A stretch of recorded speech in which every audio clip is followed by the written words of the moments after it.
to the membership last month, and basically the ladies who have been serving in those offices and for the last year and more were renominated, so they will be our new officers. And if we could just have a voice vote of all those who are voting members to confirm their election into office for another year.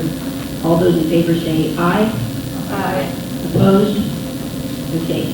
I'd just like our officers to stand because these ladies work very hard and have for a number of years, so we appreciate them being with us. Kathy Besser, our Vice President, Jerry Byer in the back there, and a couple who could not be with us. Jane Kissel will be our new secretary.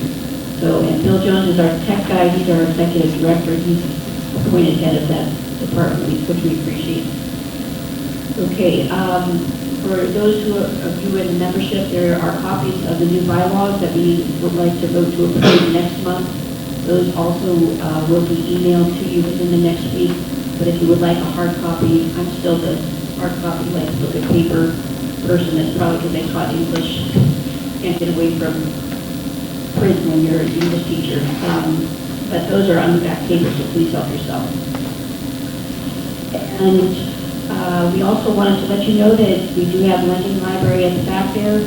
If anybody is interested in borrowing any of those materials, I'm sure you'll be able to see the checkout system.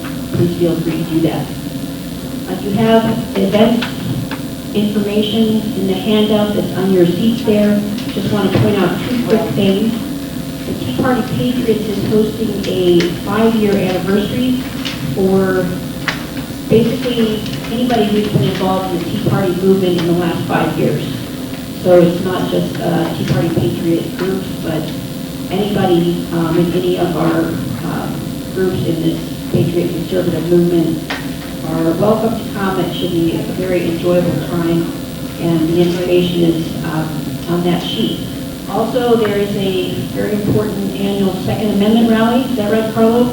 Yeah, April 29th in Harrisburg, outside of the Capitol City.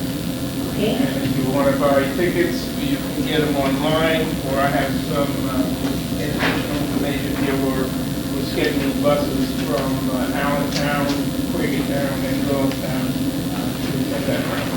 Terrific. So we can hop on a bus and go out to that annual Second Amendment, promote our freedom to bear arms rally.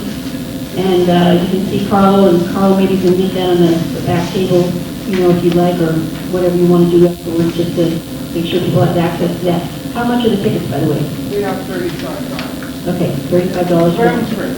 Round trip bus fare, so you don't have to bother with gas, and you don't have to bother with parking. That's the big hassle out there in Harrisburg.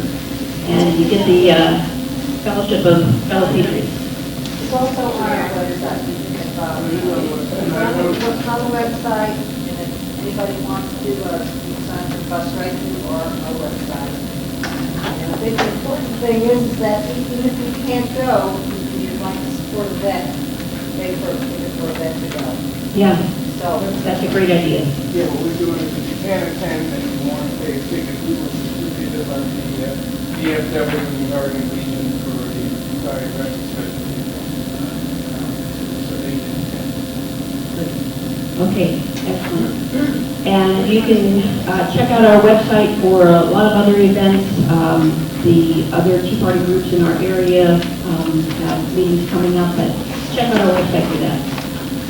A couple of action alerts that we brought to your attention within this last week that we wanted just to update you on. HB 1154 is the bill that was finally, after decades, closing the loophole that allowed unions to legally stalk and harass union workers if they didn't go along with, the union agenda.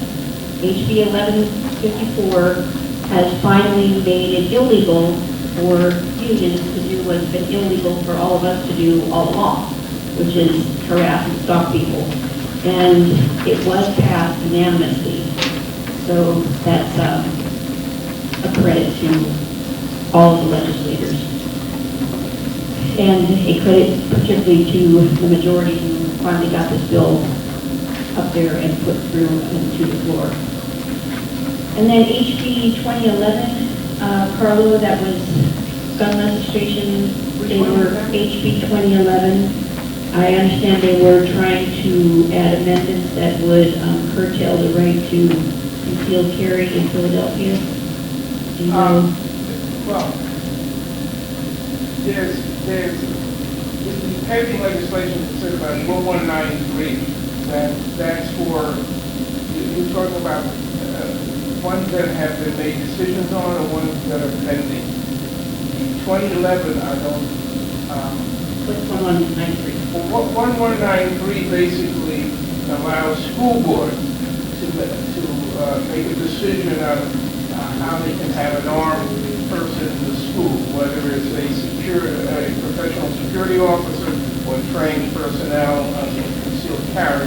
Then there's 876, if I remember correctly, basically that strengthens the preemptive laws in Pennsylvania, basically doing this, that if a community like Erie or a community like Wall Township, by the way, we put a complete stop to it's still a restricted restricted firearm carry, then what will happen is the defendant, they will be responsible for the defendant's legal fees and court fees, widow lose. All right, thank you, Carlo. I'm Tom Francis, sorry I'm late. I was told to see Tom Corbett, go on state committee, I'm screening for state committee. Should I sit up here or should I join the group? No, you can sit right there. I don't think anybody's coming for Okay. the governor, so get the governor's seat. I was sent to proxy for state People try to squeeze you in. Yeah. Do you want to bring a chair around? Sure. Feel free to do that. We've got two more candidates over here, I believe. So if you, wherever you're comfortable.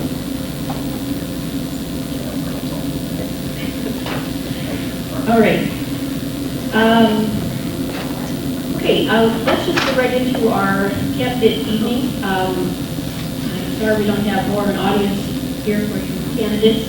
This is rather unusual for our group. I don't know if we have a group that's really diehard Phillies fans and they had to stay home for the home opener or went down to the home opener or if they're just out enjoying the beautiful weather, maybe a few more will trickle in.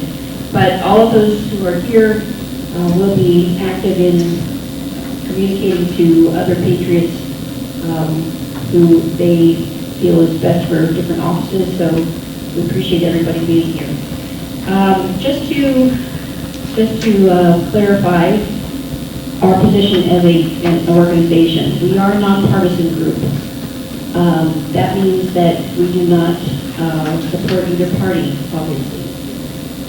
So you might wonder, why do we just have Republicans? Our policy has been that we bring to our membership the candidates that they would like to hear, those that they are particularly interested in. So if we have members who are very interested in hearing the Democratic candidate for whatever office, we would bring them as well. But our membership at this point has been interested in hearing candidates whose party more closely aligns with what we believe in as a group. So that is why we have all Republican candidates in this forum. This, of course, is not an endorsement. We are not a PAC, so we cannot endorse any one candidate. Our format is simply that I will introduce the candidates, and we will, depending on whether our congressional candidates come, we will start with them, or maybe we'll start with you, Bob, since they haven't gotten here yet. But I'm just going to introduce you by name, and that is all. Ask the candidates if they would identify their background, their qualifications for office, why they're running for office, and maybe a few issues that they feel are important and what their positions are on those issues.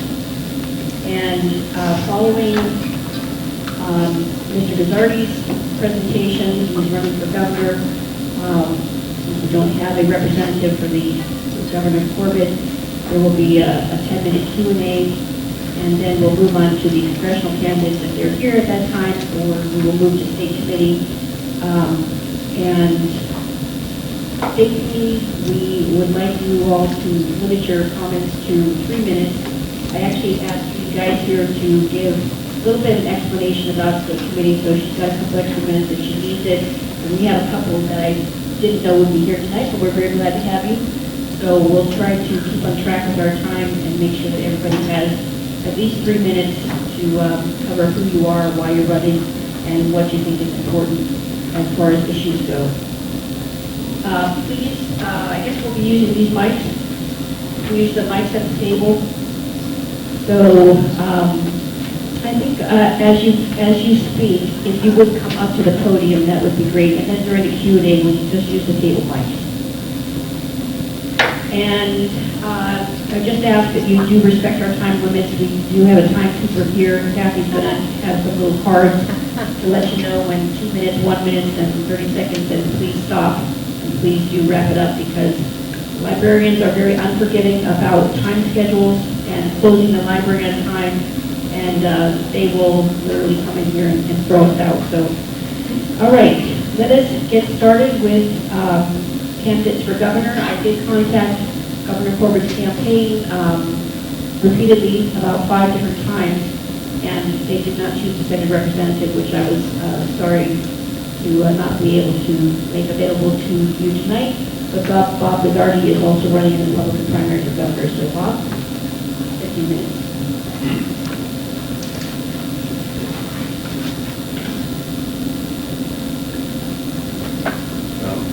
My name is Bob Bigardi. Personnel is policy. What makes my campaign, what appears to be a long shot campaign, viable is the fact that Tom Corbett cannot win in November. There's not a poll in the last year, even an internal poll, a self-serving internal poll, that shows Tom Corbett winning against any Democrat next November. This is stunning. I don't recall this ever happening where you have an incumbent who does not have a single poll showing him defeating the opposition in November. This makes what appears to be a long shot campaign viable. There's a reason why Tom Corbett's numbers are so low. There's two main reasons. The main reason is, well, there's one main reason. He made a promise in 2010 that he would not raise taxes, he would not raise fees. That's a clear promise. It's recorded, signed a pledge with the American Taxpayers Union. It was a very specific and clear pledge not to raise taxes, not to raise fees. In fact, he increased and written what he called the fee, which was in fact a tax on Marcellus shale, and then he placed the tax on the gas, fuel, motorists, truckers, and license fees. There are two very clear promises that he has broken. Very clear. Unarguably clear. And then, in his campaign, he flat out lies about it. This is stunning. This is amazing. The fact that everybody is not outraged, is not outraged as I am. I'm trying to stay calm. But he's lying straight to your face, ladies and gentlemen. I think it's humiliating. You will humiliate yourself. You will humiliate yourself if you vote for Tom Corbett in this primary. He has broken his promise and then lied straight ahead to you in his campaign. On two key issues. We won't mention the fact that it hasn't passed any legislation that we voted for, so eagerly awaiting those disappointments, which I call unfulfilled promise, are well known as well. But the two tax increases in violation of his promise, and then he lies about it, ladies and gentlemen, I do not understand how anybody would support it. There is an alternative, which is I. And I am now on the ballot as of this moment. However, State Committee, Republican State Committee has chosen to spend tens of thousands of Republican dollars to remove me from the ballot, remove me from the Republican tens of thousands of dollars to remove me from the Republican primary ballot so that Republicans will not have a choice on May 20th. I thought, obviously I stated, I thought the reason for Republican State Committee and the reason the donors gave money to the State Committee and the reason that the State Committee existed was to defeat Democrats. Wasn't there to defeat Republicans. I am a Republican. They are working to spend tens of thousands of dollars. I was in court for a day and a half in the State Committee. Lawrence Davis, 3 lawyers, full range of State Committee people there. 2 reasons to support me. 1, if I win the nomination, really, I think you have 3 choices to vote for the man that broke his promise to you and lied to you. Number 2, to vote for me. Number 3, to do nothing. You may very well choose to do nothing. We know what happens. So if I'm on the ballot, I hope that you will choose to vote for me and give me the nomination. The second thing that happens, the reason that I want, and every once in a while when I think how long shot it is, I still think that there is a shot even in November. And my goal is to be the voice in the hand of the forgotten taxpayer. The governor has a line item veto. The Commonwealth Foundation is an excellent source of information. For the last 6 years, we have, the expenditures at the state level have exceeded revenue. Exceeded revenue. Ladies and gentlemen, we cannot continue with this. We have a pension coming up. Mentioned that there was an article in the Tribune Review. We're moving from $1.7 billion out of the general fund to $6.2 billion, which is $1,000 for every household. That is a little misleading because taxes are paid by taxpayers. So there's probably more than that for each of the taxpayers in Pennsylvania. So that's the substantive reason to speak for the forgotten taxpayer. The whole spending even, when it's not a budget, we would spend more. We can eliminate welfare to the wealthy. We spend $500 million that we send to billion-dollar corporations. Tom Corbett's just sent $30 million to Comcast. That's Comcast, NBC, MSNBC, Universal, Comcast, MSNBC, MSNBC. You should know the propaganda arm of the left-wing Democratic Party. We sent $30 million. How you would support Tom Corbett is not clear. The immediate impact of my winning the nomination, not Tom Corbett, is that there will be changes in state committee.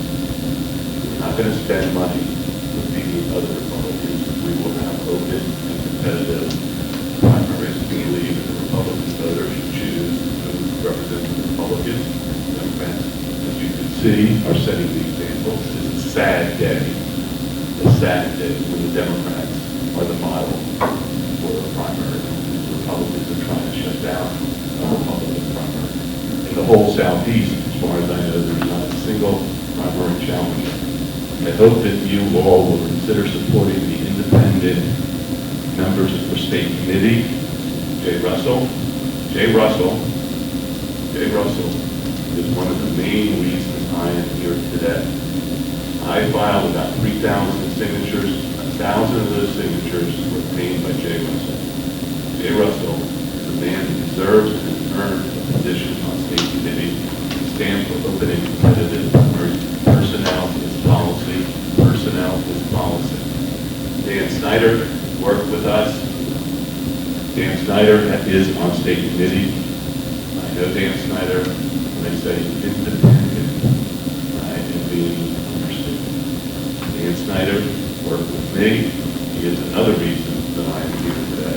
Were it not for Dan Snyder, I would probably be off the ballot right now. Jimmy Clendenin is also an unendorsed independent member of state committee standing for competitive primaries. Jimmy Clendenin, Dan Snyder, Jay Russell will not use Republican resources to eliminate the Republican ballots, eliminate choice for Republican candidates. There's a lot more. I have a blog called Liberty Blog where I talk about a number of things, including constitutional and limited government, the path to victory. Nobody's made that argument. It is very clear. This is another argument, another reason that you should support me. The Democrats know what to do with Tom Corbett. They want Tom Corbett. It's a very cookie-cutter campaign against Tom Corbett. They pretty much just have to stand around and let his numbers sink. A whole year, the numbers are going down. There's no reason to see that there's going to be any kind of uptick. There's not done a single thing to uptick his numbers in November. If you want to vote for a Democrat, vote for a Democrat, a registered Democrat. If, however, I am the Democrat is lost, I can give you a rough idea of what my campaign is. Whatever the Democrats want, I don't. I don't want any more taxes on Marcellus Shale. And I may point out that Edward Dell denied taxes on Marcellus Shale.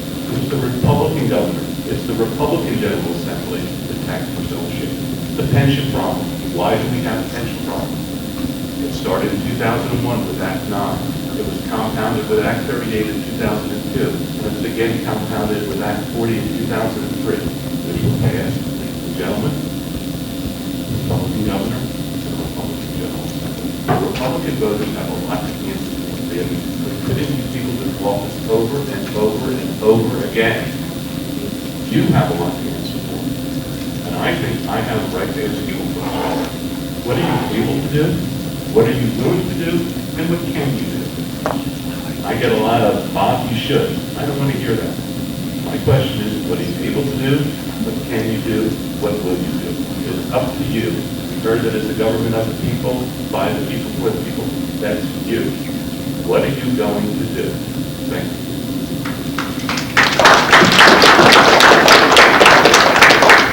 Bob, why don't you stay up there for the meeting? Could you first tell us a little bit about yourself? What is your background, what are your qualifications? I have a website, bobmajority.com, which gives you the curriculum vitae. I am an inactive lawyer. Very, very important to tell you that I am an inactive lawyer. The state committee gets very, very upset if I tell you that I'm a lawyer. But I passed the bar, I was in practice, I practiced for many years. I went on inactive status about 3 years ago. What inactive status means that I don't have to take the useless and expensive and boring continuing legal aid education courses each year, and I pay a little reduced fee to stay as on the roll. There's a certain category where you remove yourself and are no longer considered a lawyer, but I am in inactive status. I've practiced for many years. We currently own, my brothers and I own real estate, apartment house in Center City, Philadelphia, family business. My dad and mom founded a real estate business, which I say that I'm smart enough not to lose. I've also had owned, along with my partner, a gym, a 12th Street gym. What happened to the Mozilla CEO is not new to me. It happened to me in 2006. I was supporting Rick Santorum, mainly because of his foreign policy. Big mistake, by the way, but he was very, very good on foreign policy, and he understood the threat better than anybody else, and certainly can articulate it. For many, many, many reasons, a big mistake. The clientele of the gym was largely gay. It was called the Gay Gym. We were in what was called the neighborhood in Center City, Philadelphia. They did not like the fact that I was supporting Rick Santorum. And we were subjected to, or were threatened with a boycott, bringing the gym and put us out of business. My partner, an openly gay man, safe. And in the virtual majority administration, I expect that my partner of 18 years not only made literally tens of millions of dollars through my dollars in his bank account, accounting for every nickel of it. But he knows how to say no in many, many, many, many different ways. He's a very frugal fellow, but ready to bring his stamp. We have budget issues. My friend of 18 years, my business partner of 18 years, was responsible for making millions of dollars for me. Say no. This is what we understand. We have internalized position as taxpayers. We understand what regulation is in ways that are too painful to recall. But when I tell you that we will not increase spending, we will not, I want to be open, that you will be the highest ranking of the debate perhaps in the country. But I just want to be clear, I think the marriage between women is different. We have the Marriage Act, and unlike the governor, who does not follow the Constitution, I'm going to ask you to take a look at Article 8, Section 11, and tell me whether the gas tax is constitutional. I'm going to ask you also to take a look at Article 3, Section 1, and Article 3, Section 3, and ask you if you think that the plain language of these acts tell you that this is a constitutional act. It is not. It is not. Act 3, Section 1, and Act 3, Section 3 are violated every day, exactly every day, but frequently by the General Assembly. I will uphold the Constitution. I have no interest in either promoting or opposing gay marriage. I think it's a distraction. I think what we have in front of us is a fiscal iceberg. And I hope that when we go and balance out, we will think of fiscal iceberg, spending, no, bottom line. Those are the issues that I think are there. I've been in business, what we do. My parents were in business. I was talking to the reporter from the Tribune Review. I remember her, my mother. She didn't curse, but she was not happy with the Internal Revenue Service. And when she deal with the city of Philadelphia, you will know what that really means. That's my background, basically. Business, I get no money from the government, except for Social Security, which I have said, that once I get all my money back, plus interest, that means I'll live with about 123. But, so I get no money, I get no subsidies, I don't like subsidies, I don't think billion-dollar corporation, I don't know why. We have rallies about all kinds of things, about how about $30 million going to contests. Am I missing something here? Does this make sense to somebody? We're giving $500 million, we're giving $250 million a year to Penn State. Penn State's budget is $4.2 billion. It is tax exempt. It doesn't even pay taxes, and we're still giving them money. Why these five favored private corporations? This business about them state-related. We're all state-related. These are five favored corporations. Why these five? Because they're all politically connected. Low taxes for everybody. If subsidies and low taxes create jobs, why not low taxes for everybody? I am not going to make you a better person. I am not going to make you even a successful person. I won't make you a happy person. By lowering taxes, you will have the resources to pursue happiness in the way that you may choose. You may fail. I am not here to make you happy. I'm not here to make you rich. I'm not happy to make you good. Although, I will tell you, if I get the nomination, I'm going to pivot. We're going to have Bob's Broccoli Bowl. I know broccoli's good. We're going to, of course, everybody, we're going to have broccoli police. You're going to be tested. If you don't eat your broccoli, it will be very, very bad. I also will tell you that I have winning strategies for pivot. Right now, I'm talking to you about number 10. I'm going to pivot. Because the Democrats are going to offer you free ice cream, paid for by Marcel Shea. I'm going to do that. Free ice cream and free Ferraris, paid for by Marcel Shea. Why should only rich people drive Ferraris? I said. Ladies and gentlemen, we have a very clear choice. If I am the nominee, the Democrats are one. There is nobody that talks the way I talk. I am independent. I can do what I want to do. I can say what I want to say. It's up to you whether you choose to make me your representative. I came in late, so I apologize if you already said it. Has the governor agreed to debate you? No. The governor is spending, the state committee, which is conjoined with the governor, spending tens of thousands of dollars to get me off the ballot. No, they're not going to. They say I'm a nuisance. They say I'm not worth debating, and yet they're spending also, I'm an expensive nuisance. And I'm going to be a nuisance whether I'm on the ballot or not. Do they have any grounds? Yeah, oh yeah. What? The grounds were the petition signatures, that I said that I was a lawyer when I was an inactive lawyer, and that I didn't file the original ethics statement of financial interest with the Ethics Commission. I filed the original with the Department of State. Thanks to Dan Snyder here, that issue, it's a gotcha issue. I don't want to go into all the details, but it's something I didn't know. It was a mistake I made, no question about it, very clear. First time I've done this, I'm doing this by myself. It was because of Tom Corbett's. I'm surprised more people haven't done it. But I'm here to give Republicans a choice. But yes, they do have a choice. The judge has it. We'll see what she says in the next day or two. We had a trial last Wednesday and Thursday morning, and so here it's the end of Tuesday, and we still don't have a decision. So I don't know what that means, but we'll find out one way or the other. But yes, so you do have grounds. But they didn't have to do it. And the grounds are very, very technical grounds. The document that I did find, the original, was actually filed with the Department of State. And it's the same document. You want to go see it, go to the Department of State, it's there. I filed it a week late. I didn't file it on day. Terrible. I'd like to know your stand on that gun control, or your opinion on the Fort Hood not having. Why do you want to do that? Well, I figured I'd give you an opening, whatever you want. I really don't want to discuss these issues because I think it's a distraction. However, I will. My answer is Article 1, Section 21.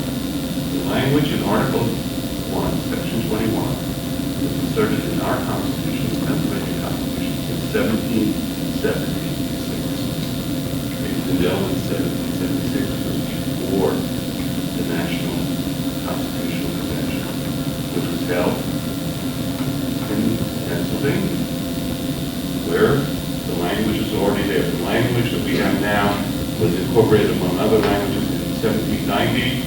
The language that we have was amended, and that the 1776 Constitution was amended. The language that we have now, the same word, 1790, same words, unchanged, 1790. That's my position. We don't need any new laws. We enforce laws. Guns should not be in the hands of felons or mentally ill people who are dangerous to themselves or others. That's my position. Here's why that's a bad question and a long question. Practically speaking, there will be no changes in Pennsylvania's governance. Won't happen, ladies and gentlemen. I have been all over the state. I know. When I met Bill Luis, who was then the majority leader, he had his NRA hat, NRA buckle, and his truck with the rifle rack and the rifle pin. Ladies and gentlemen, this is a false issue. You are being misdirected. This is not an issue that is going to change. The issue is spending. That's the issue. That's what will crush you. That's what will crush Pennsylvania. That is the issue. Thank you. Thank you.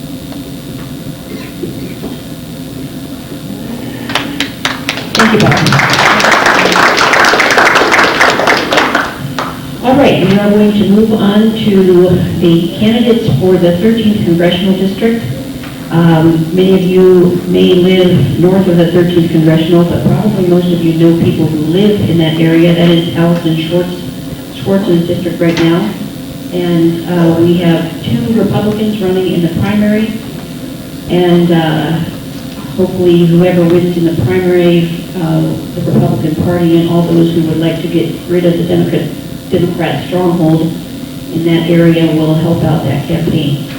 But we're going to start with Beverly Pausa-Bowser. I think it's you. Okay. And then Dee actually was not able to be with us. He's out of town in Washington, D.C. This is his son, Carson Adcock, and he will be speaking for Dee Adcock. So you have 10 minutes, Beverly, and then 10 minutes for Dee or Carson, and then we'll have a Q&A. So can you... The other mic's working. This is working?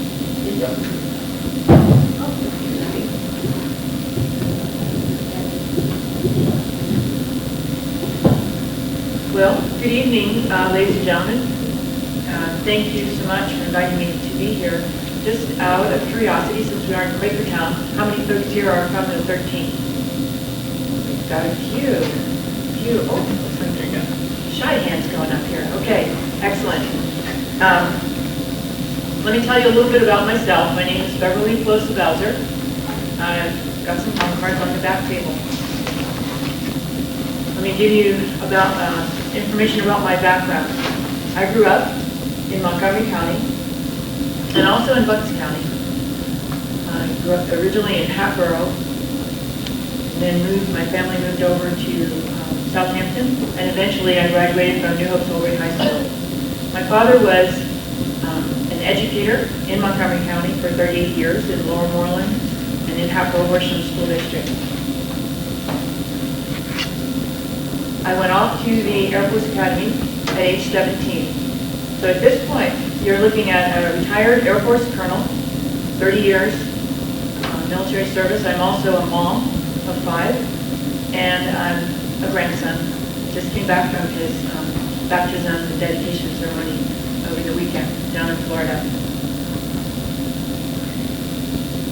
I served for 30 years in the Air Force, and while I was getting ready to deploy to Baghdad, where I spent 6 months, it was November of 2008. I was at Fort Dix, New Jersey, where I had spent the day learning as a 49-year-old colonel, learning how to crawl, low crawl again through the fields with my body armor and whatnot on, because I was going to deploy with the Army and live inside the international zone for 6 months, which is what I did. Evidently in that field, there had been quite a deer party the night before, so it was a pretty yucky experience crawling around. But after I cleaned up, went to the chow hall, I sat and I watched as our country first elected in 2008 Barack Obama to the presidency. I was quite struck by that, mostly because I was getting ready to deploy to a country where he did not want our troops to be. That was going to change the whole dynamic of what was happening over there. My purpose in going was to work with the senior Iraqis to build the security cooperation relationship that was to exist post the wartime situation. We have security cooperation relationships with many nations in the world, all of our friends and allies. And even others where we have cooperation relationships and we don't necessarily call them friends, but we still maintain a relationship. In any case, I watched as our country elected a person who, mind you, I'm simply a colonel in the Air Force, and I'm sitting there at dinner in the chow hall and I'm thinking, international experience, Barack Obama, Beverly. I'd already been deployed to Korea and traveled to many other countries. I traveled inside the former Soviet Union, Western Europe. He had never even been to these places. Leadership experience. 30 years in the Air Force gives you a pretty darn good helping of leadership experience. And I thought to myself, now that we have a president, my new commander-in-chief, who doesn't have as much experience or international leadership experience or international experience as I do as a colonel. Something is wrong here. We're not getting the opportunity and the caliber. So I said I would step up to the plate. I made my commitment to myself at that time. Once I retired in 2010, I went to George Washington University for 2 years to get a master's in political management so that I could prepare to make a successful transition from the military into politics. There's been many folks who have tried to do that as veterans, and I don't necessarily think they've always been successful. Sometimes they don't understand that it's a different world. So I've worked hard to study, to prepare. Now I'm taking that education experience and working in the real world. So I've never been in politics before, up to this point. I'm running for this office. So what will I do with this opportunity to be your next congresswoman in the 13th? First of all, I want to bring people together. I think that our nation suffers tremendously by the lack of cooperation, the lack of forward motion that we've got going on in Congress right now. 9% approval rating is awful for what's going on in Congress. I'm actually rather fond of what they do in Israel. In Israel, you may not realize, but if the elected officials in Israel, in Knesset, in the Israeli Congress, fail to pass a budget, balance is not required in a budget, they are ineligible to run for office. Excellent. They're ineligible to run for re-election, I should say. So if they don't do their job, they're out of office, which I'm all for that. I would be very glad to take everyone that's in Congress right now and let's do a replace and reset and rejuvenate what's going on down there. I know what it's like to work hard. At age 17, my dad sent me off to the United States Air Force Academy. I was in the first year that they allowed women to enter. He gave me nothing but a hug, a smile, a fond farewell. I was shaking in my boots, my new boots, actually just got boots. And he, however, had a lot of confidence in me that I'd do very well. I did in the Air Force, became a colonel. Most people would consider that a success. And now I'm here asking you to share his confidence in me. I did not let him down, and I will not let you down. I will listen to you. No one in the 13th, I don't think, has listened to the voters there in many, many years. Oh, did I hear the name Allison Short? She doesn't listen to a word I said. She doesn't. She doesn't listen, and I hear from so many people, even from Democrats that I've spoken to in the district, she doesn't respond. And I think more than anything, folks in the district need a real person, a real representative, somebody who listens and takes their concerns to Washington and to the rest of the nation. My main point that I want to run on is fixing the economy. Repair, replace, repeal, whatever it is that it takes to get the Affordable Care Act back under control. It's rife, absolutely rife with unintended consequences. I don't want to just go down the path of repeating the kind of language that you hear on our news programs. That isn't what really gets things done in Congress, just blaring the arguments the way they do because they're simply looking for audience. But what I do want to do is take the good ideas and then end up fixing so that we've got the ability to have competition across state lines, so that people can afford insurance, and so that folks who need insurance, people who have pre-existing conditions, have a means to get it. That was the original design. Maybe there was some good intent there, I'm not denying that, but it sure hasn't panned out that way. We need to fix how it's panned out.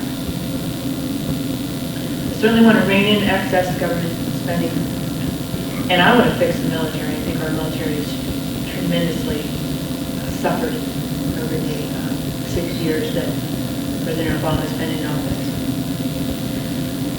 I know that my time is about out, so I want to tell you all thank you so much for your attention. I will stay as long as necessary and be glad to answer any questions. I think the Q&A will be after both of the candidates or candidate representatives are able to speak about the 13th district. And I think we'll give priority probably to the folks in the 13th to ask questions, but more than happy to entertain questions from everybody. Because I often find questions are the best way to learn when somebody else is asking questions. But I do want to let you know that after my 30 years of service to the country in uniform, it's my fervent goal to continue that service in elected office. And I humbly ask for your support and your vote May 20th and again in November. Thank you.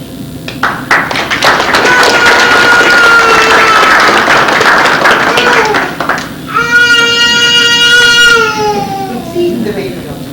Kind of different type of the grind.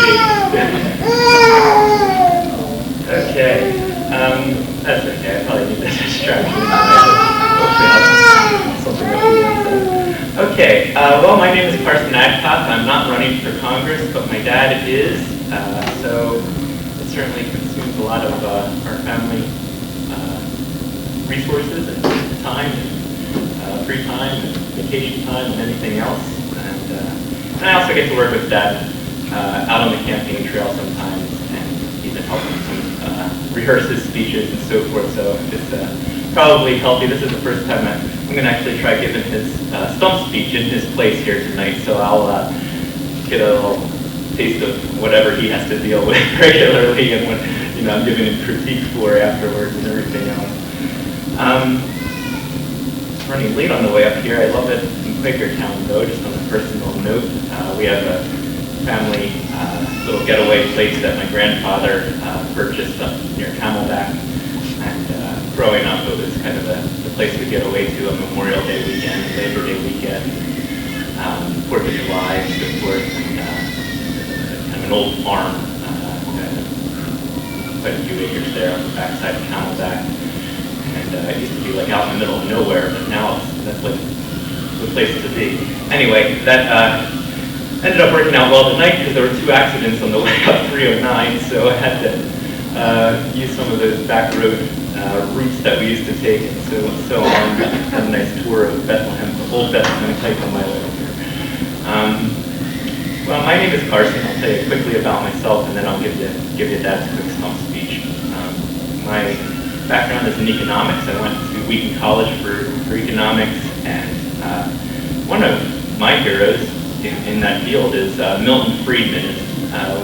One of the things that Milton Friedman often pointed out to his small group of like-minded, free market, property rights-minded, compatriots in a day and age when those kinds of ideas were even less popular than they are today. He pointed out that, despite Keynesianism at the time being as dominant a political force and, dominant in the academy as it was, he said, that's okay. We need to be faithful to the ideals that we know are right, and don't be frustrated when you can't convince people, when people aren't persuaded. Let's just be faithful to the ideals that we know are right, and when crisis comes, when people experience the results, when it finally comes crashing down, which, as you probably know, did happen in the late 70s, the consequences of a lot of those policies accumulating over the years. When that happens, people will be open to other options, other solutions. They'll say, wait a second, weren't those guys talking about the free market and how that may be a better solution to some of these problems and so forth? And sure enough, that's exactly what happened. And Ronald Reagan was just barely elected into office, and was able to kind of give people an example of an alternative to those policies, from Lyndon Johnson to Jimmy Carter and so on. So I don't know. I guess sometimes when I think about being a conservative and being for constitutional government and so forth, we don't have a majority, unfortunately, right now. And sometimes it's frustrating when we're in the public square, people aren't open to our ideas. But personally, I do suspect, I wonder to myself if this healthcare law may be pervasive enough and actually affect people's lives enough. Like those policies of the Lyndon Johnson's New Society and so forth. They, by the time they finally affected people's lives, and they'd go to the gas station, you're only allowed to get gas on certain days, and so much gas, and skyrocketing energy prices and everything else, skyrocketing taxes. The top tax bracket was like 75% or something. It finally hit home, and people were open. I wonder if this healthcare law may actually hit home enough for people to sort of wake up and be jarred in their own personal lives and say, wait a second, maybe we ought to take a listen to this constitutional government idea. Well, okay, that's enough of my 2 cents. Let me give you quickly Dee's stump speech. I think I'll just give it to you as if I were him reading.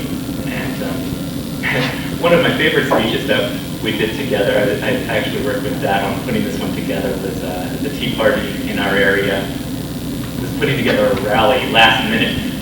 Barack Obama was coming in 2010 to Arcadia University to pitch his, healthcare law to the students there. And the Tea Party, last minute, we put together a rally on the, right in front of the kind of the archetypal, arch right in front of the college there. And we put together a speech where he was kind of drawing on that Ronald Reagan speech, where Reagan was saying, tear down this wall. And he was saying, if you want a real solution, tear up Mr. President, tear up this bill. And, everybody is going wild and the signs and everything else. Anyway, that was just probably one of my more fun memories of. He ran for Congress once before, and that was against Allison Schwartz in 2010. And in a district that's at this point about 60% registered Democrats, just shy of 60. In that case, we were able to put together 44% of the vote, despite her spending about $3.5 million opposing us to our about 750,000. So that was an accomplishment for a first time around. Anyway, it's an open seat this time. We're optimistic, and I have a lot of respect for Bev, who's in the primary with us, and that's where we're at right now. Let me drive it home here. Here we go. So, looks like I've got just enough time to get this speech in.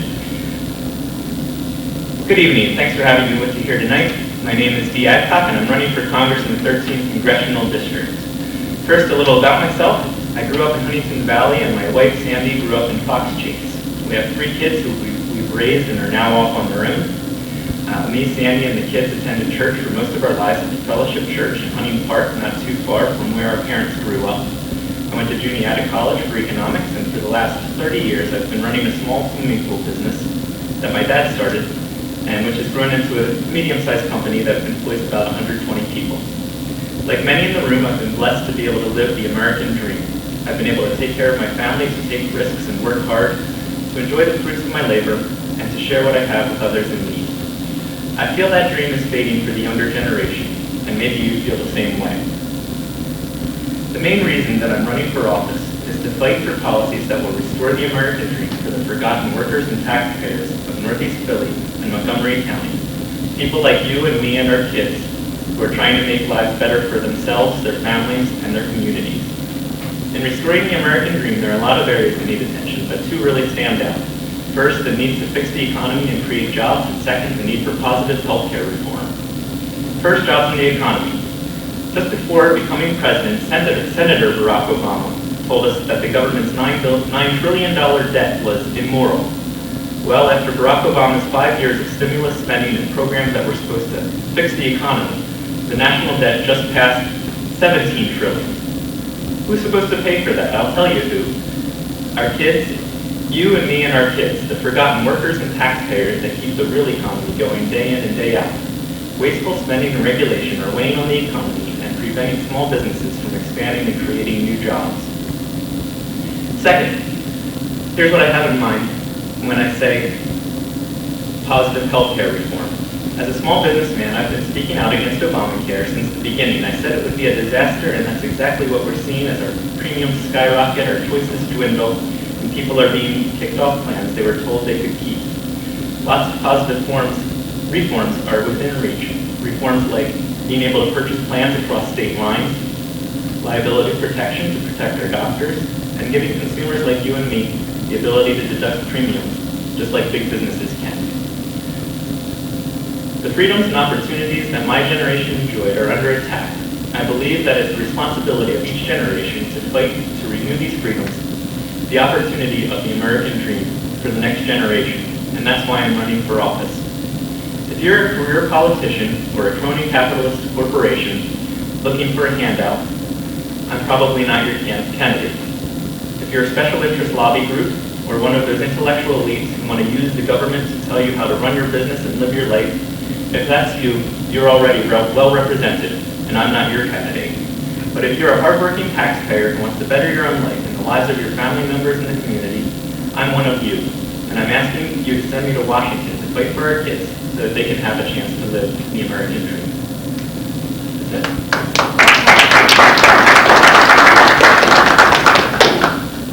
want Mind? to Yeah. maybe Carson. sit down? Or? Yeah, you go ahead and sit down here, and as questions are directed to you, you can share this mic. Okay, does anybody have any questions for the congressional candidates? Carlos? Yeah, I have a question for both of you. Yes, thank you. I have a question for both of you. I'm with an organization that specifically deals with the Second Amendment, and I realize it's probably not forefront right now. Most of you, there are more important issues, but here's my thing. I'd like to know what you people, what each one of you think about the Second Amendment, and not the interpretation I get from some other Republicans, basically from New York or somewhere else, that the Second Amendment just happens to be, yeah, you have a right to bear arms, but you can't do this, you can't do that, you can't carry, you can't do it. And we're supporting laws like reciprocity and things of that nature. So there's no specific laws that right now in Congress, there's plenty in the state that we're concerned with, but I'd like to get your opinion about the right to carry and reciprocity and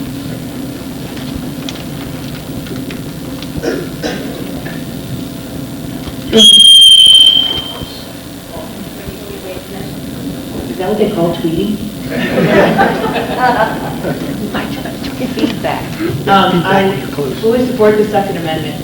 I mean, I don't know how you can support our Constitution and not. It's the foundation. I've been in other countries where the citizens are not armed, and the police walk around with AK-47s or M16 or F4s.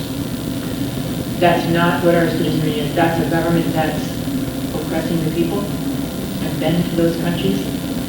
This country, I'm very proud that we have a Second Amendment. Very proud that we are looking at, the reciprocity issue, is that with carrying open carry across state lines, or is this the reciprocity that you're looking at? reciprocity basically, and it's something that we're working with our representatives. But basically saying that, for instance, if I have a permit to carry in Pennsylvania. If I accidentally go across the bridge and end up in New Jersey, I can go to prison for about 15 years. Right.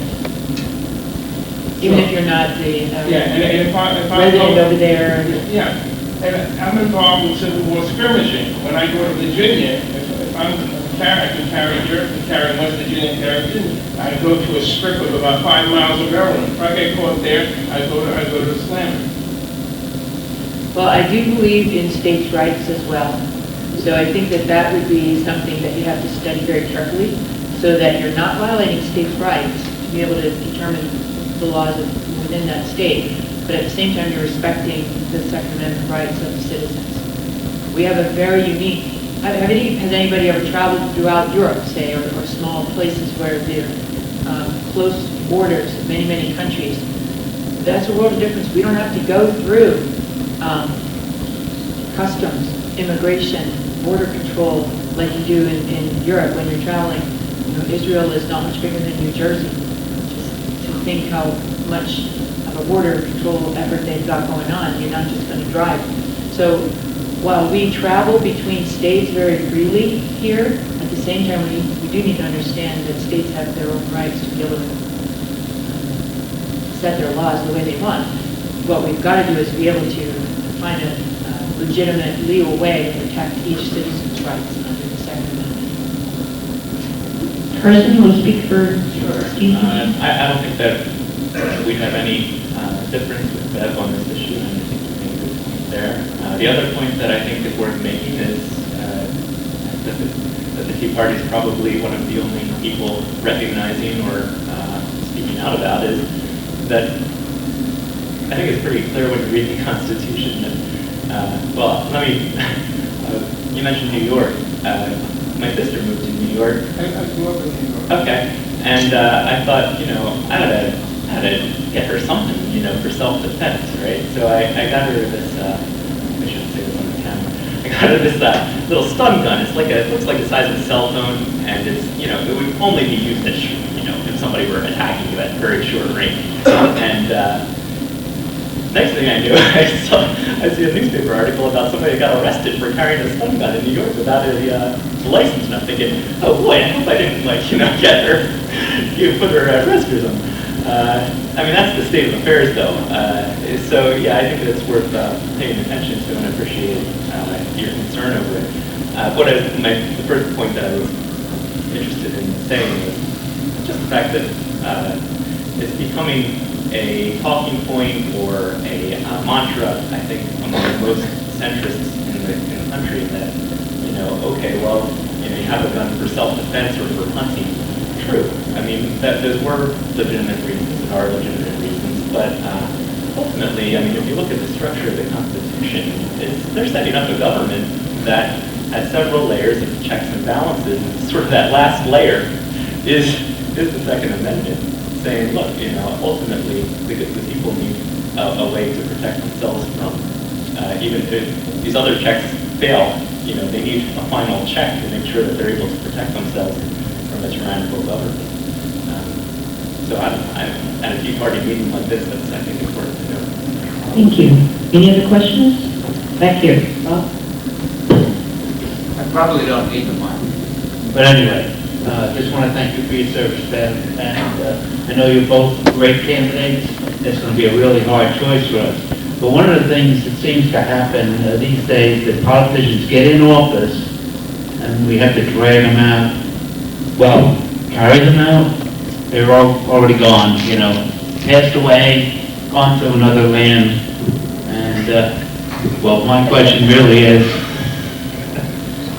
will either of you limit yourselves, term limit yourselves? And that's my question.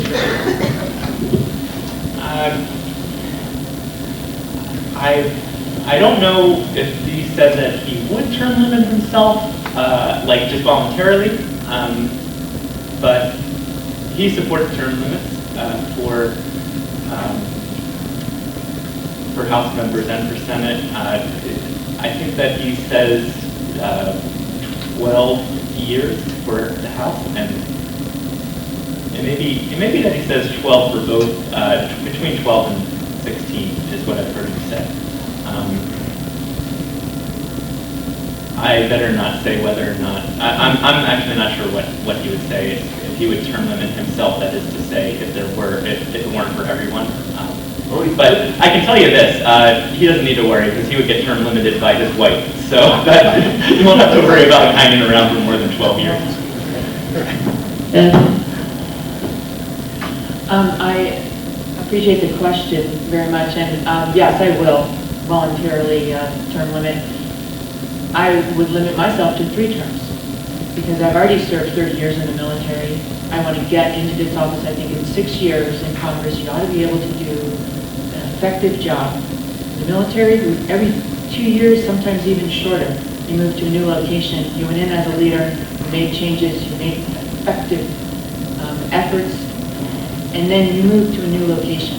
So I don't think more than 6 years is necessary.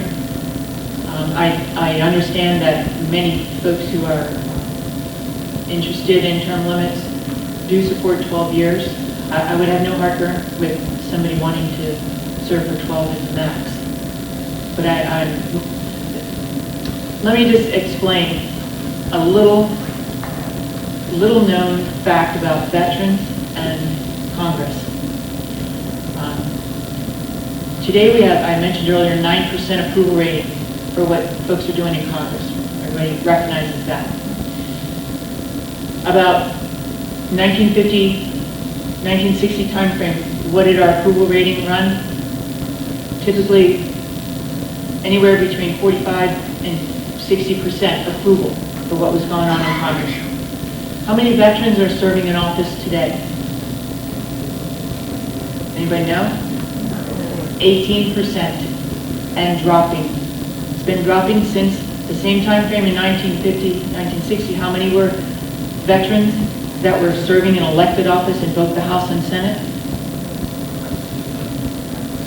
It was at the highest over 80%, hovered around 80, 70% for many, many years, and then precipitously dropped. The very, very interesting thing is that there's a parallel between those two lines. As the number of veterans serving in office dropped, so did the approval rating of what Congress was doing overall. How is Congress functioning? Is Congress getting the job done?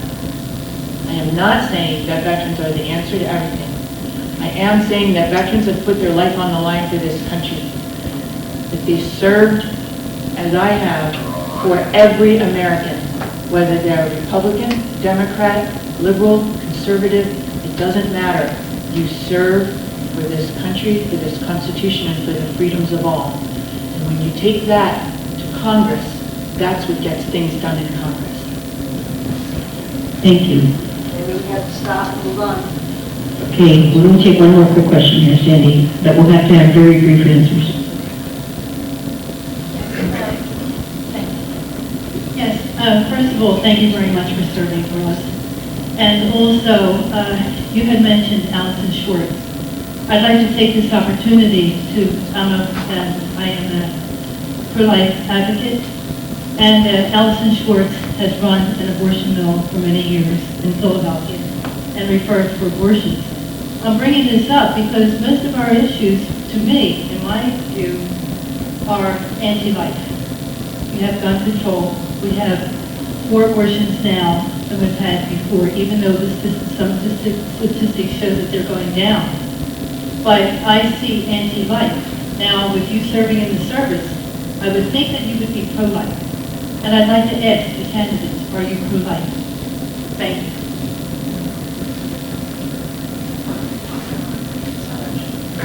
Yeah, I'm sure this is still on, but Dee is certainly pro-life, and certainly affirms that as part of going back all the way to the foundation of our country, founded on the rights given to us by our Creator, rights to life, liberty, and the pursuit of happiness. And that's certainly the kind of life that we take as part of that definition. Yep. Yes. All right, thank you very much. Thank you very much.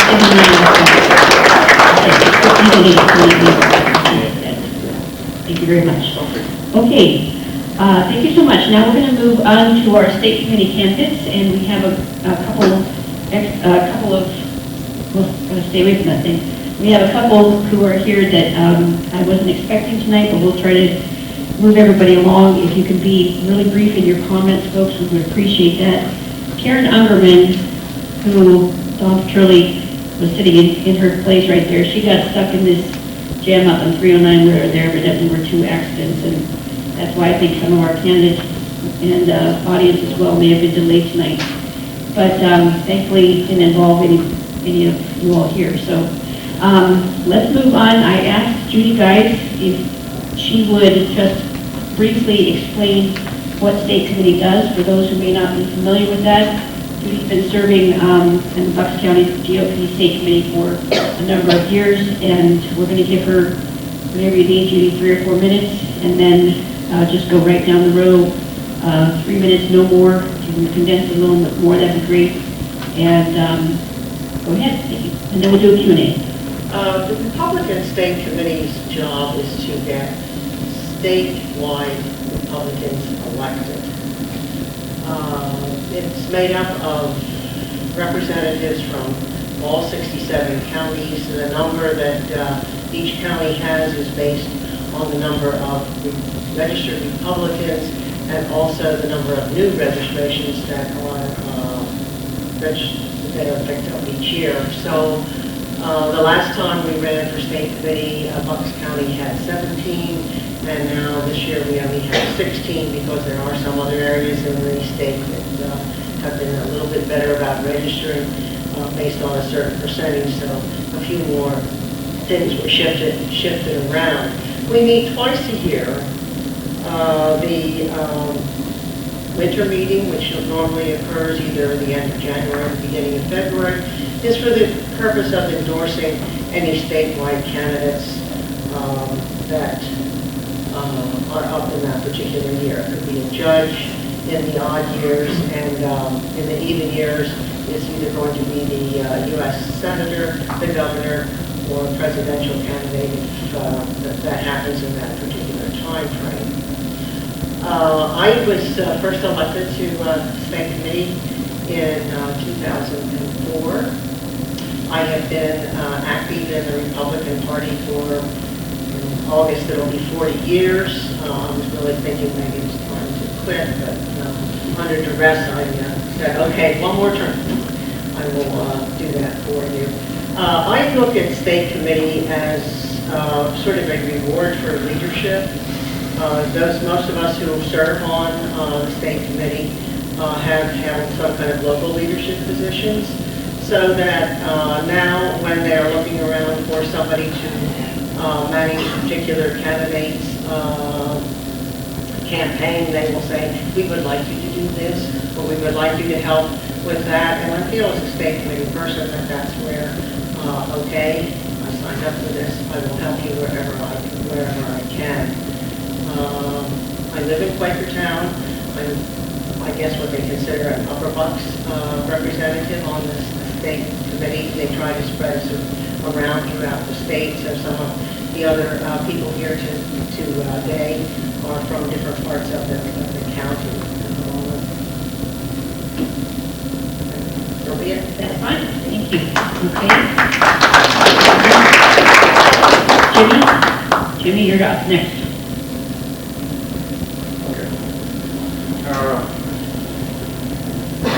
My name is Jimmy Clendenin, and I'm a retired veteran of the U.S. Marine Corps, the Vietnam War. I'm running for state committee man for Bucks County. I'm from Newtown Township. I am a lifelong Republican. I'm a local committee man for the Newtown Republican Party. I'm running as a conservative reform candidate. I believe in open, competitive primaries, and I would advocate for conservative candidates to run for office if I'm elected as a state committee man. Thank you.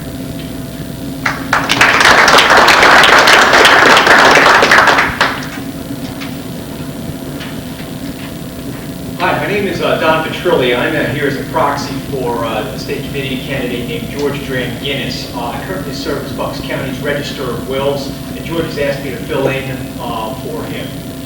George couldn't be with you tonight because he serves on Middletown's Finance Committee.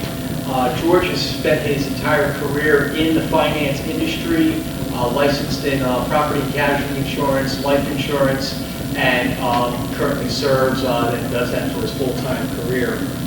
He also had hurt his foot a little bit ago, and he has trouble driving as well, long distances right now, and he is from Middletown Township. George has spent his entire political career promoting candidates and doing what's important when you're on a committee, whether it be your county committee or on the state committee, and that's winning elections, because really what we're all about here is about electing candidates and choosing candidates that will win elections so we can have our policies that we value as conservatives put forth, and then holding those candidates accountable. And George has a history of doing that. George was the chairman of the Young Republicans when he was of that age, and had about 40 to 50 young Republicans throughout Bucks County that he led at that point. He has worked on campaigns at every level, whether it be a presidential campaign, whether it be a campaign for state representative or state senator, or even being in the trenches in school board and township supervisor campaigns. He's been instrumental in electing conservative candidates down in the Neshaminy School District that stood strong for taxpayers during the negotiations with that particular teachers union. He was able to help elect through 3 cycles candidates that were very, very strong in that area. And that is an area that is not an easy area for Republicans. It's a very swing area, and he was able to work with candidates to craft their message, to make sure that they got elected and they represented the voice of the taxpayers down in the Champaign School District. He also had experience as a candidate running for office when he ran in the Bristol Middletown District for state representative, which I think was the 141st District, which is a seat held by a longtime incumbent, Tony Melio. And during that period of time, he received the NRA's endorsement for state representative. It's a district with about 3.5 to 1 registration disadvantage from Democrat to Republican. But he was able to bring candidates together and bring out votes, which ultimately helped the top of the ticket in that particular area. So I would strongly encourage you, when you're choosing your state committee candidates, to cast your vote for George Dranganis as somebody who's a party builder, who knows how to win elections, and knows how to support candidates and hold candidates accountable. Thank you. Would you just spell his last name? My eyes aren't too good. It is a D-R-A-N-G-I-N-I-S,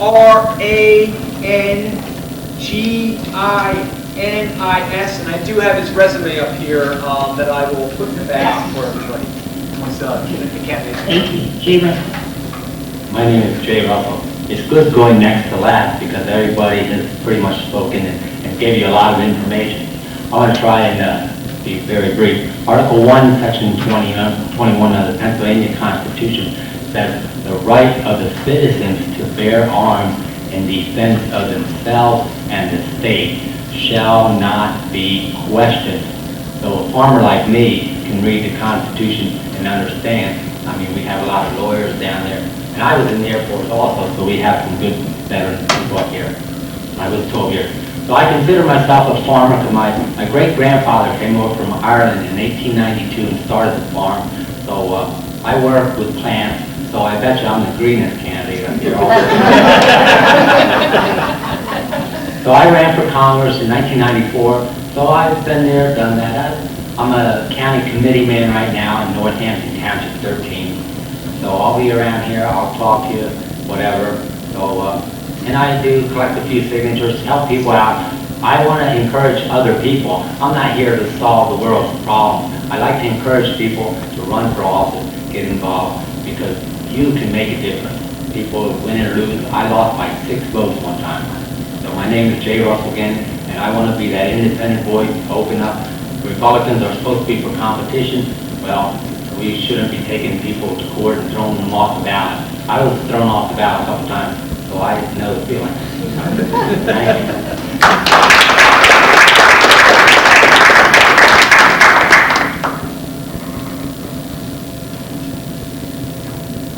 My name is Daniel Snyder. I was first elected to the local county committee in 1990, and I currently hold a position for state committee.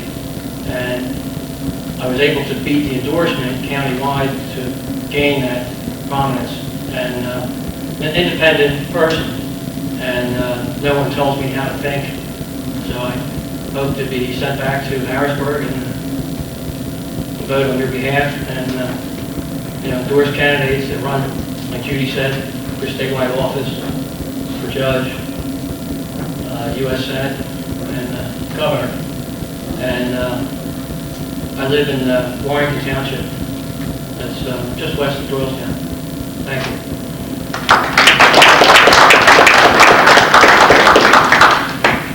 And we have one more all the way over here. Tom?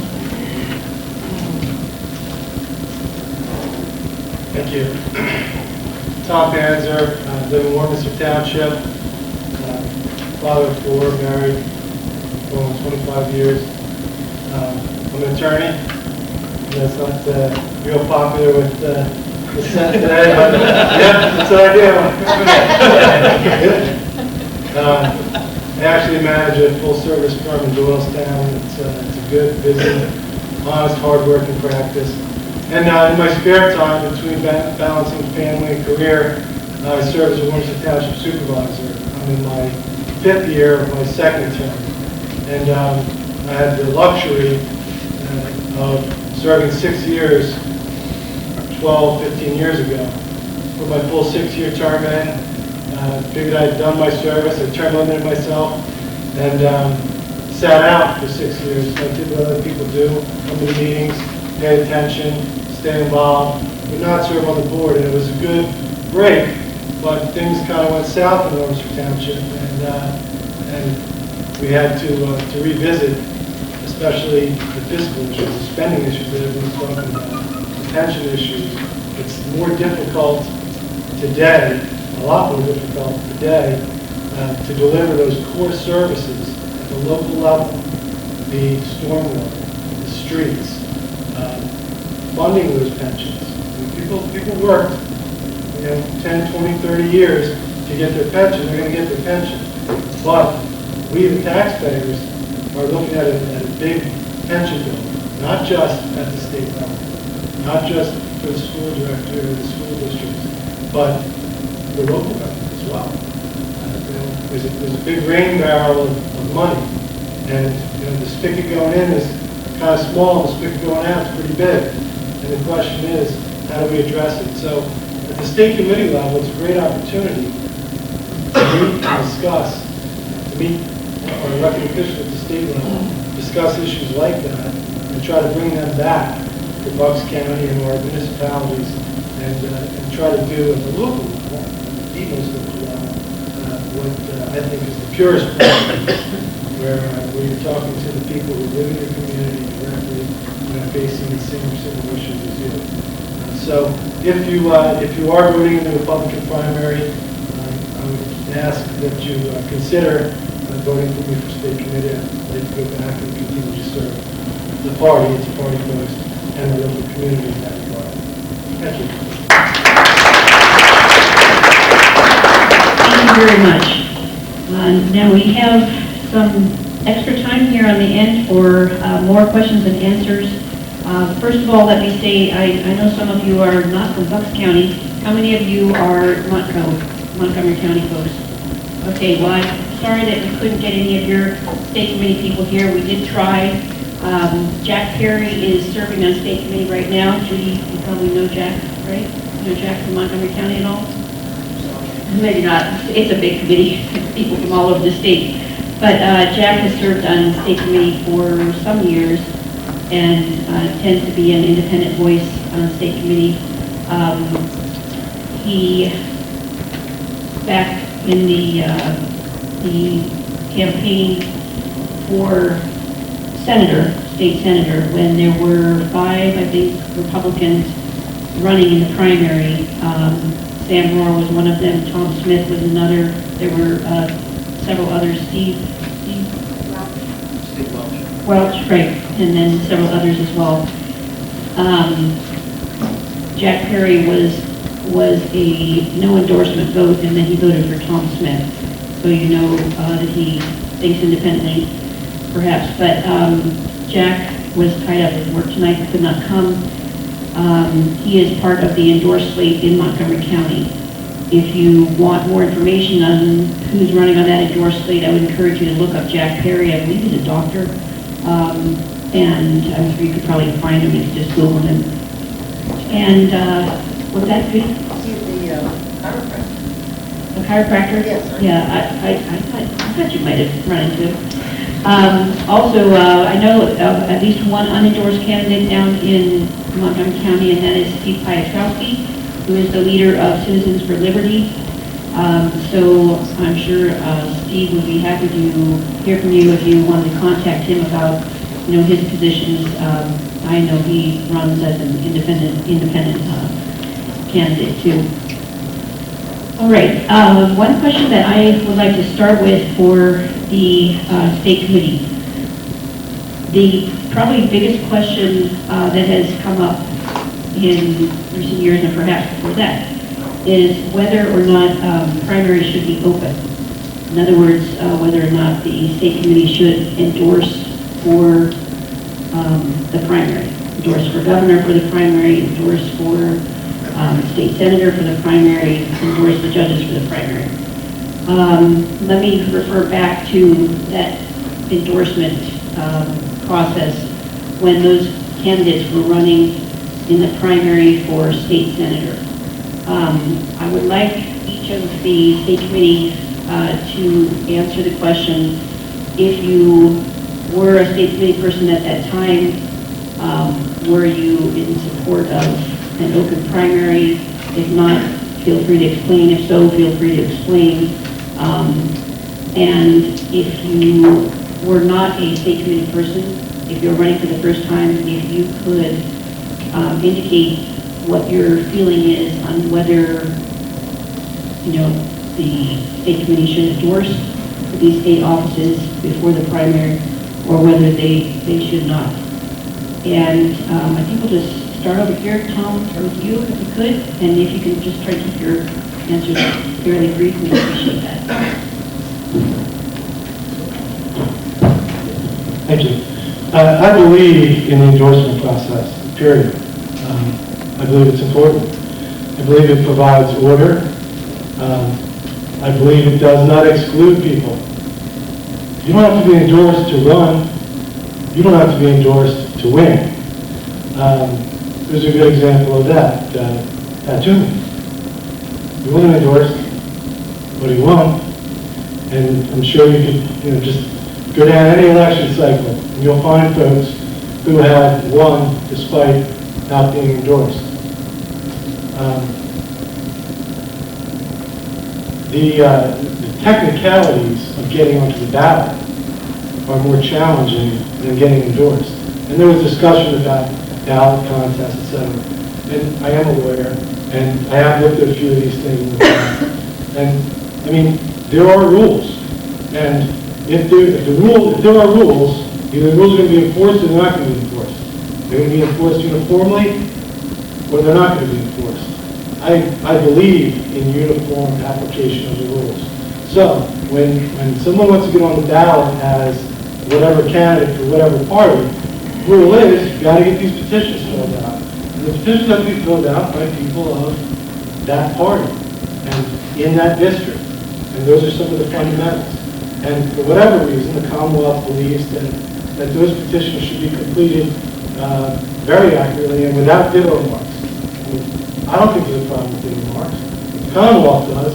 So when I go out to get my petitions, I make sure there's no ditto marks. And I tell people, sorry, but you have to actually write out the date or your address or whatever. So yes, I'm a firm believer in the endorsement process. I don't think it excludes anyone. And yeah, elections are time consuming and technical. Thank you. And Judy? I would basically echo what Tom has said. I think part of the reason that we have a state committee is to make, if you don't like the word endorsement, then a recommendation for who they feel would be the best qualified candidate. And he brought up Senator Toomey. Well, why not go back just 2 years ago? The party endorsed Mr. Welsh, and Tom Smith was the victor, as I recall. And he was not the endorsed candidate, so it doesn't preclude anyone from running. But I do believe that it is the purpose of not only the state committee, but the local committees to make an endorsement for a particular candidate. Now, there are times when you might have 4 qualified candidates for 3 positions, and you decide, well, we don't feel that we should single out one particular person. If you have a situation like that, then I think an open primary might be the wisest move to make. But if there is one candidate that seems to be the better candidate to make a recommendation for, I think we should do it. And one thing, I believe the reason that the Democrats have an open primary this time is because Mr. McCord couldn't get enough votes for the endorsement. Jimmy? My name is Jimmy Clendenin, and I pledge that if I'm elected, when I'm elected state committee man, I will support open competitive primaries. Thank you. Being here for George, I can speak for him that I know that he does support the endorsement process. He has participated in the endorsement process and does believe that it is valuable. I want to echo a little bit what Judy said is about the endorsement process or no endorsement process. Is that, I'm going to list some names here. Scott Wagner, a couple weeks ago, Was unendorsed, ran a write-in campaign in York County. John Eichelberger, Mike Fulmer, these are state senators who won unendorsed. In Bucks County here, there was a party race in an off-year election. Our prothonotary Pat Backville won unendorsed. Rick Colello at the Doylestown Township level won unendorsed. Tom Smith at the state level won unendorsed. But Tom Smith, I think, is also, Tom Smith is very instructive. If you not have an endorsement process, the candidate with the most financial resources, especially in state races, is going to have a tremendous advantage. So if you have candidates that can self-fund or have a huge fundraising network, they don't care about the endorsement process. You're not necessarily going to get the dreamer, the reformer, the person who can't self-fund. And if you have the right state committee people there, they can choose those candidates and endorse those types of candidates. Thank you. I like following Don and all these expert candidates, because then I can make a couple of really points that are very poignant. I'm not a lawyer, I'm a farmer, but I can see the point that actually it's time for an open primaries, and also Tom Smith won because he had money. See, money is a big factor. But see, the Tea Party, I'm sure you might like to endorse somebody, so there's both sides, you have to look at it. But there's empty county committee seats, 150 in Bucks County. So you sit here, I mean, that's why I like to encourage people saying you have the power to do something and make a difference. So I'll just go out there and try and make a difference. I go out there already, I was out at, so I'm not even elected, and I go out to the committee meetings. So you can act as a committee person without even being elected. So my name is Jay Russell again. Thanks. Elect me and I'll make a big difference.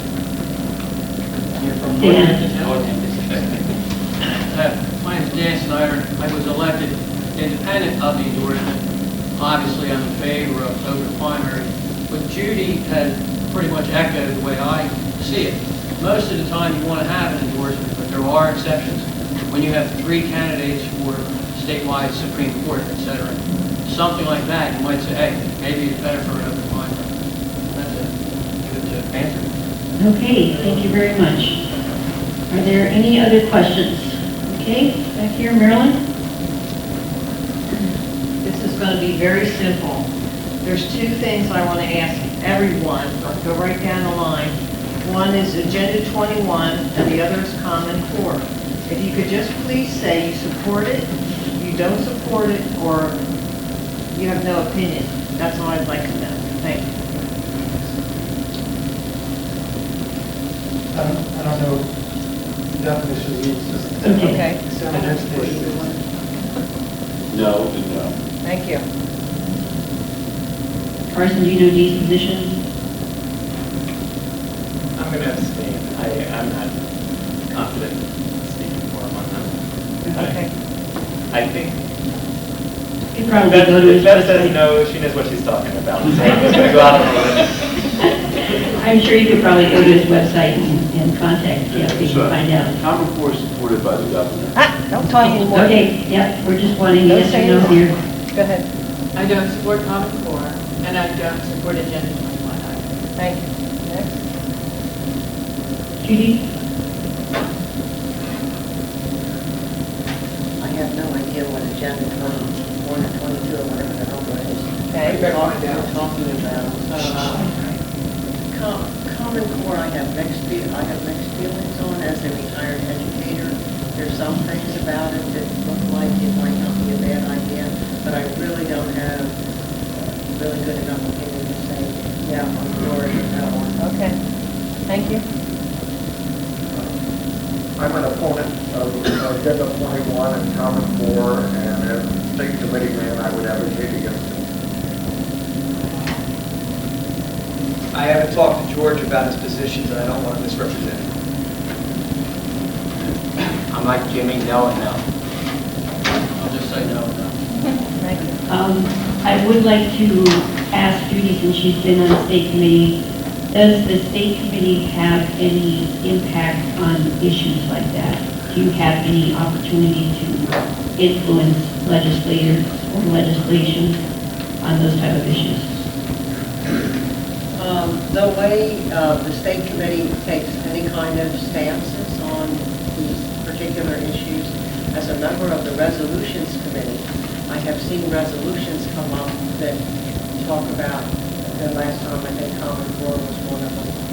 That would be the place where the state committee would make some kind of stance on that. The resolution committee is more or less, I guess you could use the word debate if you put it in quotation marks, these issues, and then the resolutions committee decides whether those resolutions should go on to the floor. And if they do, for the most part, they're pretty well blanketly approved. So that's the way the state committee takes some kind of action on that. As to the development of a platform or anything like that, I have a feeling that they just more or less echo what's done. Okay, thank you. And Bob, if you have a quick comment. I was at state committee. There was a resolution against Common Core. It was defeated. It was defeated because the governor supports Common Core. There was also a resolution opposing illegal immigration and amnesty. That was also defeated by state committee. The only way to report to the full public the party to reform state committee is open, competitive environment. Okay, thank you. Does somebody else have a question here? I have a question for Bob, and a question for anybody on the state committee or running for. For Bob, my question is, somebody mentioned pensions and pension funding. I was curious what your thoughts are on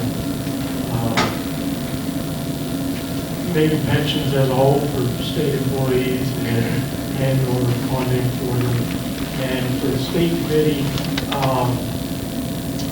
when candidates are endorsed, my question is, do they receive party funding? On the pension issue, I'm not totally sure of the question. Can you use that mic to Don, please? The pension, You shouldn't have to flip the switch. It should be on. the pensions have to be paid. The bondholders have to be paid. The pensions have to be paid. The bondholders have to be paid. If you're going to keep spending evens, what I'm going to talk about, you have to divorce certain options. There's two problems with the pensions. One is Bob, we've got to be out of here, so you're going to have to keep this to like 50 there's two problems with seconds. the state. If they're continuing, 60 seconds. there's going to be a tax increase. This is what will happen under either Governor Corbett or the Democrats. If you want to do it, you have to cut certain things and have it done. Pensions have to be paid. That is baked into the cake. Done. Going forward, you can talk about pension paid. What really will happen is that you're going to have fewer. Scott Walker made this point. You're going to have lower wages, or you're going to have fewer employees. There's only so much money, ladies and gentlemen. There's only so much money. This means that there will be fewer state employees. The pensions have to be paid. Okay, and the question about state committee was, maybe somebody on the state committee could answer that. What was that? I'm sorry. Do endorsed candidates receive party funding? Do endorsed candidates receive party funding? Yes, they do. They get a special. Okay, you're not state committee, sorry, Bob. Okay, that would be Judy. If you've been on state committee, or Dan? The state party does support their endorsed candidates For funding. Okay, thank you. Another question? We have about 5 more minutes.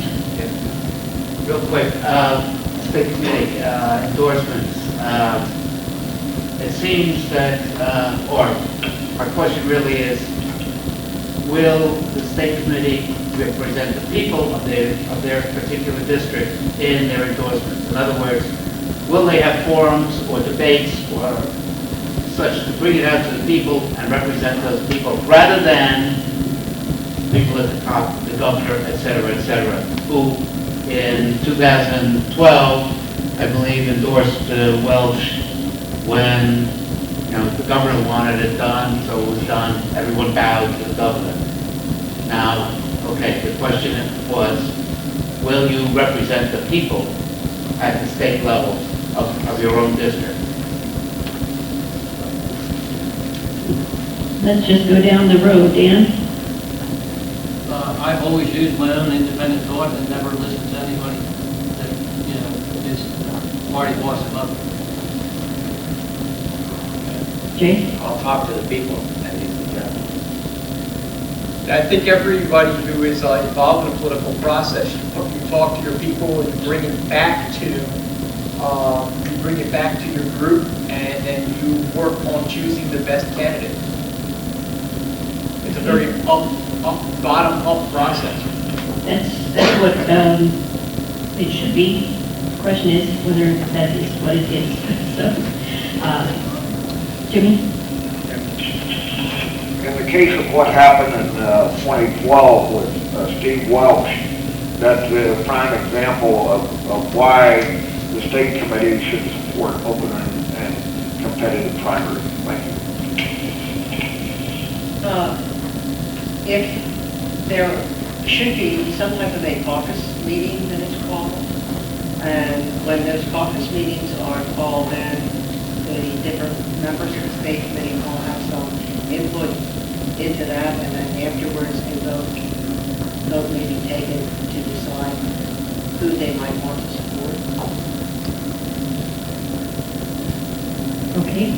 Well, and does that really answer the question? I'm talking about getting information from the people that you represent, who are representing a group of people. rather than just voting for the leadership. I realize that, but if the decision has to be made in a short period of time, I'm not sure how much of what you're asking for can really happen. You have time before the election. Okay. No, the endorsement's made long before that. Well, I mean, long before. I mean, you do have money. Okay, let's move on and ask Tom. Yes. Yes, you would find some way to go to the people, or yes, you would go with the party leadership. And just, I mean, I'm a local elected official. It's what I do every day. And I'll continue to do it in my role as capacity as state leader.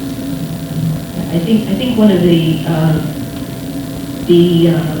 things that happened in recent election process was where the state committee from Bucks voted to endorse Steve Welch, and I believe the majority of people in Bucks voted for David Christian in that primary. So that's kind of a situation where perhaps the process was not really reflecting the people, and I think that's where the question comes from, as to whether you would reflect the people of the district to the best of your ability or go with the leadership. So I think that's it.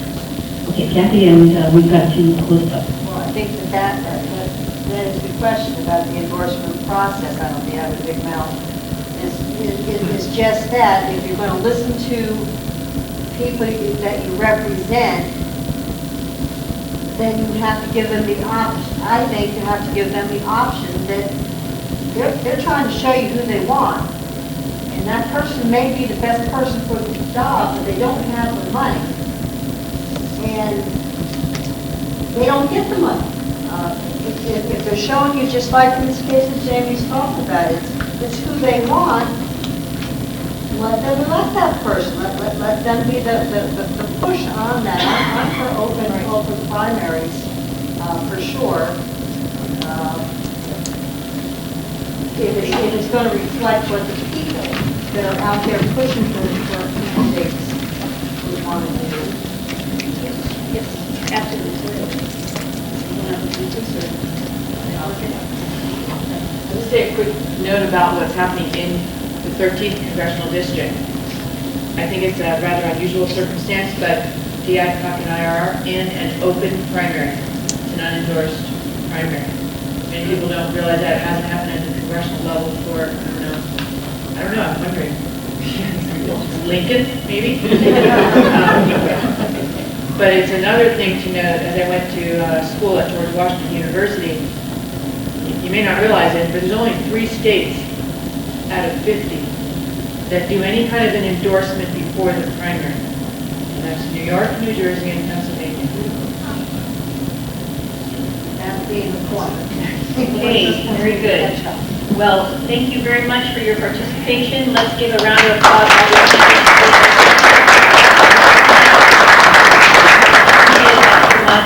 Now, I assure these candidates that you would communicate to your network, and I know every Tea Party person has a network of email buddies out there, so please communicate information that you learned tonight. An informed electorate is the foundation of a free society, so let's do our part in trying to provide that information. If you are able to assist us with the cost of this room, our treasurer is sitting in the back, Jerry Byer. She has deep pockets. We're not allowed to put out a basket. But just so you know, if you can help us out, we appreciate that. Our next meeting is May 13th. That's the second Tuesday in May. We are going to be tackling a thorny issue in conservative policy areas. I think that is the elimination of the property tax. I'm sure some of you, or most of you, are familiar with HB 76, a bill to eliminate the property tax. There are conservatives who are working hard for that. There are also conservatives who are working hard against that.